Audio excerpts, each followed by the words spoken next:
जगा जी लगाने की दुनिया नहीं है, ये इबरत की जा है, तमाशा नहीं है।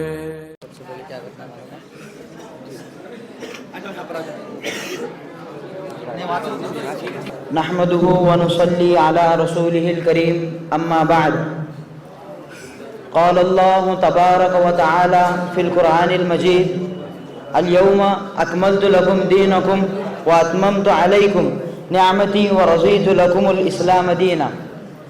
अन आइशा रज़ियल्लाहु अन्हा क़ालत क़ाल रसूलुल्लाह सल्लल्लाहु अलैहि वसल्लम, मन अहदस फ़ी अमरिना हाज़ा मा लैसा फ़हुव रद्दुन।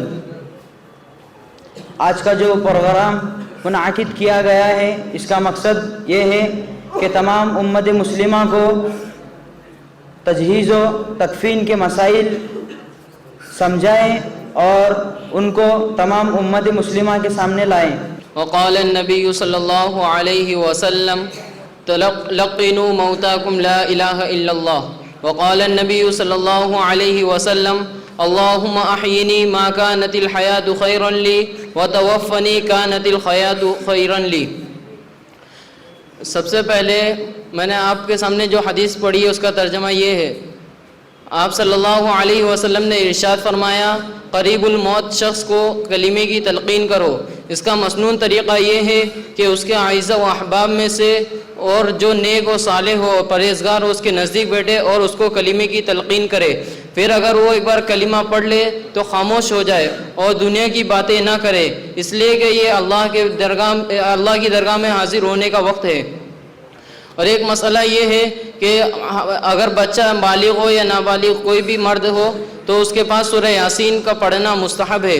और अगर मसला ये है कि औरतों को मेहंदी लगाना, तो करीबुल मौत शख्स की औरत को मेहंदी लगाना जायज़ नहीं है। अगर करीबुल मौत शख्स को गला सूख रहा है तो उसको पानी पिलाना सहाबा किराम रज़ियल्लाहु अन्हुम से भी साबित है। और करीबुल मौत वाले शख्स के नज़दीक खुशबू वग़ैरह या लोबान की धुनी देना मुस्तहब है। और अगर कोई शख्स दुनिया से बेरग़बती चाहता है तो आप सल्लल्लाहु अलैहि वसल्लम ने इरशाद फरमाया, अल्लाहुम्मा अहयिनी मा कानतिल हयातु खैरन ली व तवफ़्फ़नी कानतिल हयातु खैरन ली। ए अल्लाह, मुझे जब तक ज़िंदा रख जब तक मेरे लिए बेहतरी हो, और मुझे तब मौत दे जब मौत मेरे लिए बेहतर हो। मुअज़्ज़ज़ सामाईन इकराम, मैं आपको मय्यत को गुस्ल देने का मसनून और मुस्तहब तरीक़ा बतलाऊँगा और उसके मुताल्लिक़ चंद मसाइल बयान करूँगा। उम्मीद है कि आप बग़ौर समाअत फरमाएंगे। नंबर 1, मय्यत को जहाँ गुस्ल दिया जाएगा वहाँ पर पर्दे का इंतज़ाम करना ज़रूरी है। तो जितना हो सके पर्दे का इंतज़ाम करें। अगर मय्यत को किसी सोसाइटी में गुस्ल दिया जा रहा है तो वहाँ पर इसका ख्याल रखें कि ऊपर से भी पर्दे का इंतज़ाम करना ज़रूरी और लाजमी है। उसके बाद ये सवाल आता है कि मय्यत को गुस्ल देने के लिए पानी कैसा हो। तो मुस्तहब ये है कि मय्यत को ठंडे पानी से गुस्ल दिया जाए और अफजल ये है कि उसको गर्म पानी से गुस्ल देना चाहिए, इस वजह से कि उससे सफाई अच्छी तरह होती है। दूसरी बात, मय्यत को किसी ऊंचे तख्ते पर गुस्ल देना चाहिए ताकि सहूलत के साथ, आसानी के साथ गुस्ल दिया जा सके और उसमें कहीं कोताही बाकी ना रहे। जैसा कि आप देख रहे हो कि मय्यत को गुस्ल देने के लिए ये जो स्टैंड है, ये जो तख्ता है, इसको लाया जाए और इसको 3 मरतबा, 5 मरतबा या 7 मरतबा लोबान की धुनी दी जाए। उसके बाद मय्यत को उसके ऊपर रखा जाए। इसके बाद मय्यत अगर उस पर लेटा दिया मय्यत को, तो गुस्ल देने वाले को चाहिए कि मय्यत के कपड़े उतार ले, सिवाय सत्र के कपड़े को। सत्र छुपाने के इतना कपड़ा उस पर ओढ़ना है, उसके अलावा तमाम कपड़े उतार लेना चाहिए।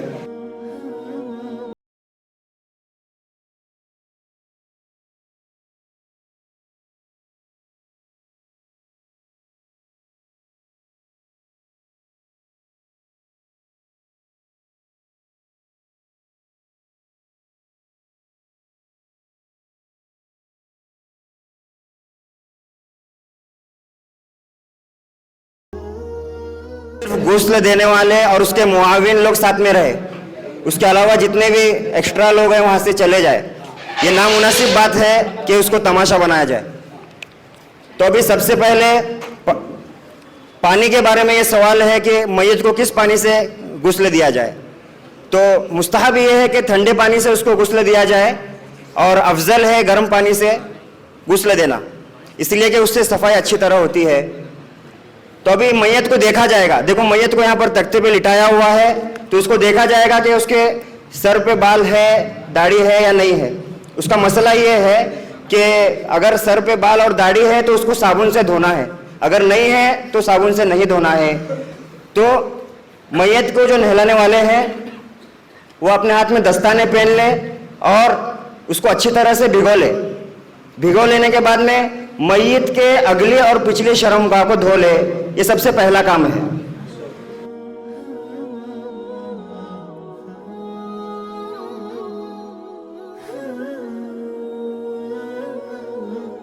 बिल्कुल पर्दे का लिहाज रखते हुए सफाई करना है।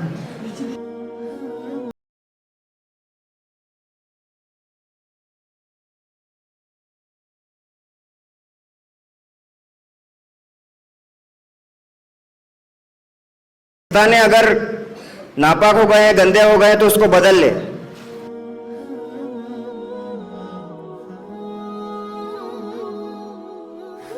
तीन मर्तबा गुस्ल देना मसनून है और एक मर्तबा गुस्ल देना फर्ज है। जब पहली मर्तबा गुस्ल दिया जाएगा तो साबुन का इस्तेमाल किया जाएगा।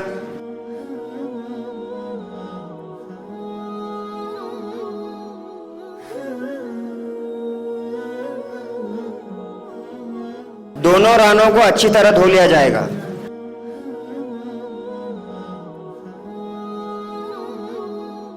मैयत को कुल्ली कराना और नाक में पानी डालना नहीं है, तो इसके चेहरे को जिस तरह वुजू में धोते हैं उस तरह धोया जाएगा।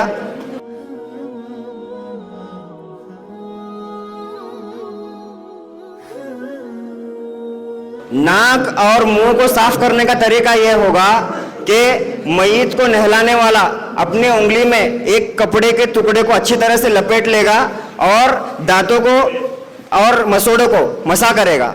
देखो किस तरह कपड़े को उंगली में लपेटते हैं। उंगली में लपेट कर यहाँ पर दिखाओ एक मर्तबा, और इस तरह मुंह में दांतों और मसोड़े का मसा किया जाएगा अच्छी तरीके से।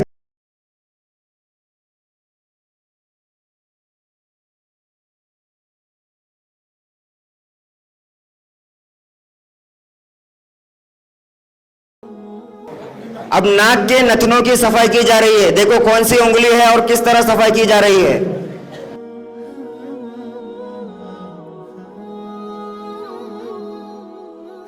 जिस तरह वुजू में मुकम्मल चेहरे को धोया जाता है उस तरह धोएंगे।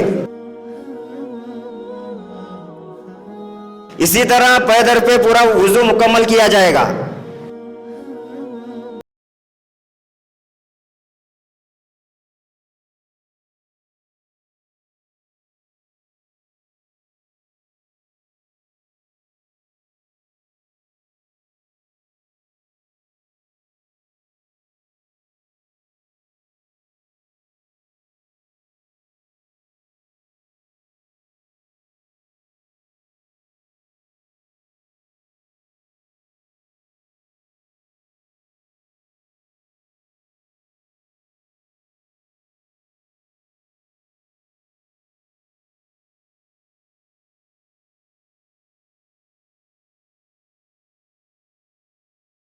वाले को चाहिए कि मैयत को बाएं करवट पर लिटाए और दाएं करवट पर 3 मर्तबा सर से लेकर पैर तक पानी बहाया जाएगा। अच्छी तरह पानी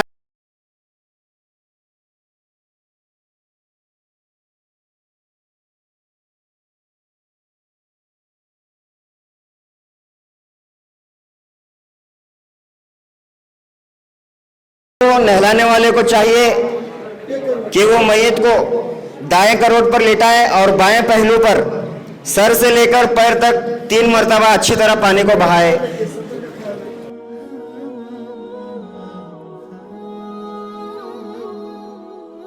मैयत को बिल्कुल औंधा नहीं लिटाना है।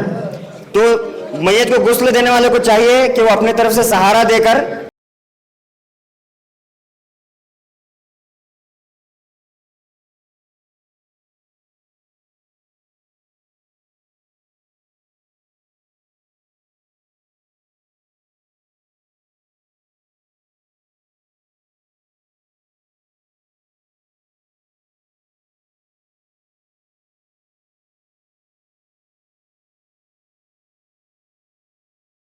तरह पानी बहाकर साफ कर ले।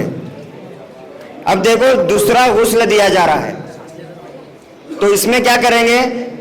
गुस्ल देने वाले को चाहिए कि मैयत को अपने सहारे से बैठाए और उसके पेट पर हाथ को फेरे, ऊपर से लेकर नीचे के जानिब पर।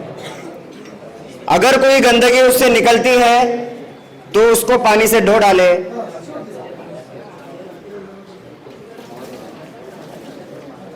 अभी दूसरी मर्तबा मैयत को बाएं पहलू पर लेटाया जाए और 3 मर्तबा पानी बहा जाए दाएं पहलू पर।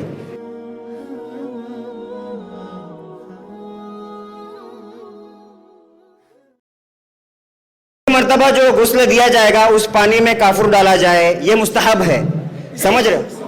पिसा हुआ काफूर, ताकि वो पानी में अच्छी तरह से घुल जाए। अब इससे फिर से तीसरा गुस्ल दिया जाएगा उसी तरतीब पर जिस तरह हमने पहले गुस्ल दिए थे।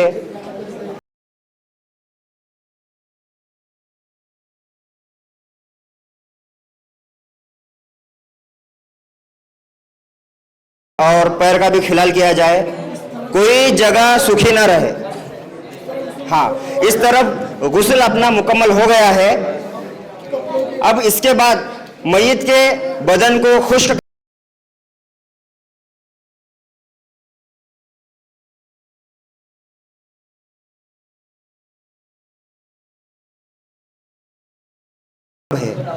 इत्र लगाने का तरीका यह है कि उसके पेशानी पर इत्र लगाया जाएगा, उसके नाक पर लगाया जाए, हथेलियों पे लगाया जाए, और दाढ़ी होगी तो दाढ़ी में लगाया जाए, और घुटनों पे लगाया जाए, और पैरों पर लगाया जाए, और बगल में भी लगाया जाए इसी तरह, और आंखों पर भी लगाया जाए, और इसी तरह पिसा हुआ काफूर पेशानी पर लगाया जाए।